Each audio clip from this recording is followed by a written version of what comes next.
Hello everyone, before we begin, I want to make this disclaimer. The following video has topics related to the Holocaust that might be sensitive for the viewer.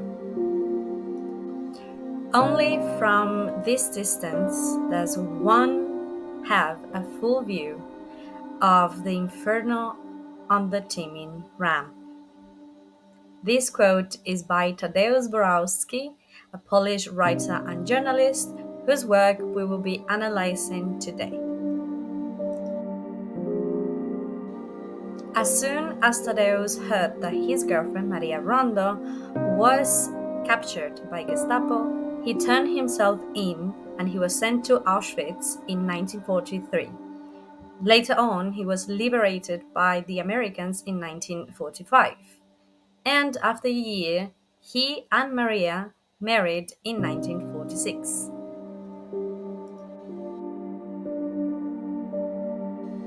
For today's close reading, we will be analyzing the text This Way for the Gas, Ladies and Gentlemen, which is a part of the collection of stories and texts from Tadeusz Borowski about his experiences on Auschwitz.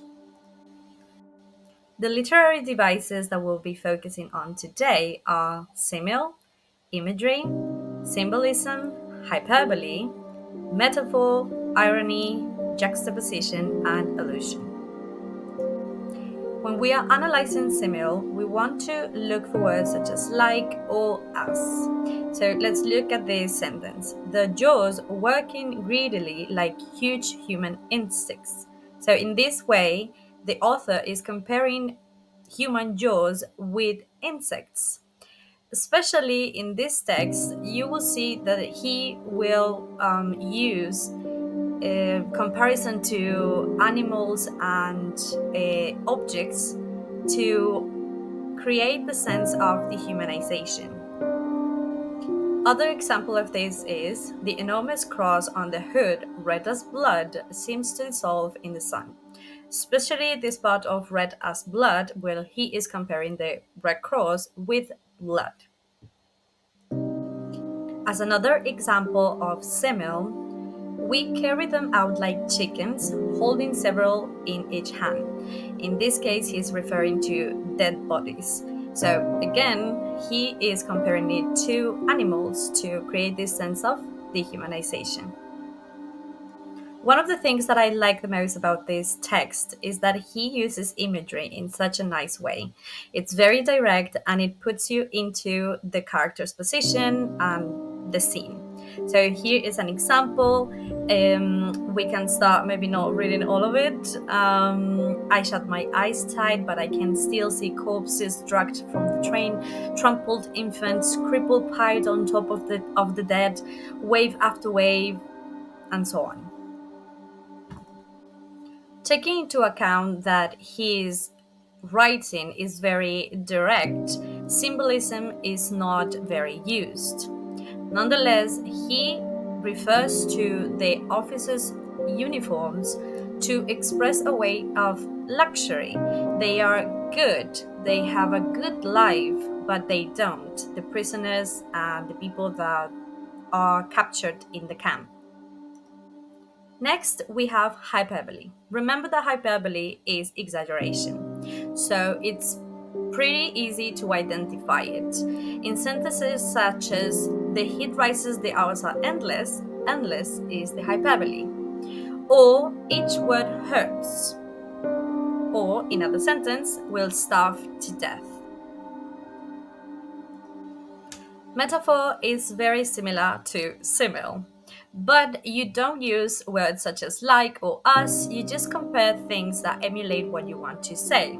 So in this quote, I will focus on the last part, melts into the motionless trees and the sea of people. He is comparing the sea, which is huge, with a crowd of people. An example of irony could be, for there exists in the camp a special brand of justice based on envy. This is ironic because we know that justice does not belong or is not a synonym of envy. They are actually quite opposite. Another example of irony is this. This way, ladies and gentlemen, try not to throw your things around, please. Show some goodwill. This is said by an SS officer, and as we know, he is talking to the Jews. And asking for goodwill to a prisoner is very ironic. Let's look at this sentence. The bloodiest battle of the war, the greatest victory of the strong united Germany. At plain sight, this quote is not ironic, possibly, but if you see the context, not only of the text, but the history, this is not a victory for Germany. Actually, afterwards, after the Holocaust, it was the greatest fall of Germany. The author knew this and he wanted to express the irony of the whole situation. Juxtaposition is used a lot by Borowski in his texts. So, in order to see what he wanted to contrast, let's see each example. Here he says Cyclone B solution, an efficient killer of Lysol in clothing and of men in gas chambers. What he wants to contrast is that they are using a chemical that is very strong, so strong that it can kill lice in clothing, which is objects, and he compares it, or he puts together the and of men in gas chambers, which is people. So in this way, he is trying to show injustice. Another way that he portrays injustice is by describing the officers as very well dressed, warm smiles, and in this quote, he says that they also talk about the children and the families because their life is okay. But in the text as well, he describes the Jews and other people from other ethnicities that come in the train to be killed. Such as, he says, they are pale, wilted, exhausted human faces, terror-stricken women with tangled hair and unshaven men. Another very strong paragraph of the text is this one. I lie against the cool, kind metal and dream about returning to the camp, about my bunk, on which there is no mattress, about sleep among comrades who are not going to the gas tonight. Suddenly, I see the camp as a haven of peace. It is true, others may be dying, but one is somehow still alive. One has enough food, enough strength to work. In this paragraph, he is doing the contrast. He's saying, okay, yes, I'm in a camp, but at least after this horrible day that I've seen people being killed, I am grateful of my bunk that has no mattress. Speaking of these people that were killed, he says in this quote, for several days the entire camp will live off this transport. For several days the entire camp will talk about the Sosnovyk benzene. Sosnovyk benzene was a good, rich transport. So after this description of how these people were killed, and they were brought and killed, he is saying that even though this happened in the camp life, this means that it was good somehow, that they will have some goods. Allusion is found in sentences that are very well known expressions, such as idioms or slang. So in this case, we have this phrase that we can actually translate it to almost all of the languages. Religion is the opium of the people.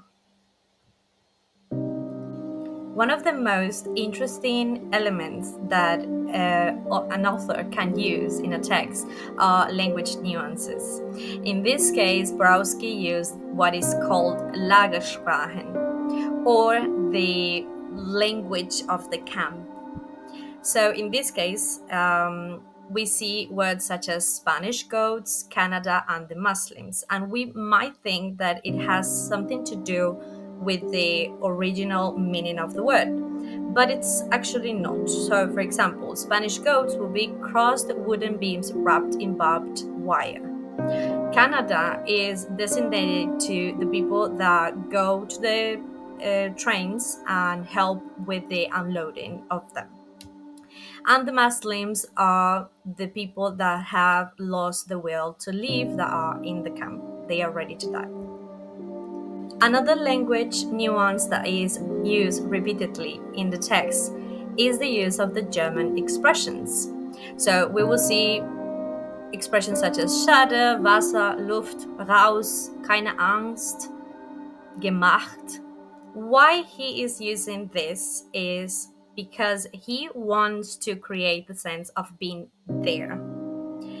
If you are in a camp with German people all over you, then he wants you to feel that you are there.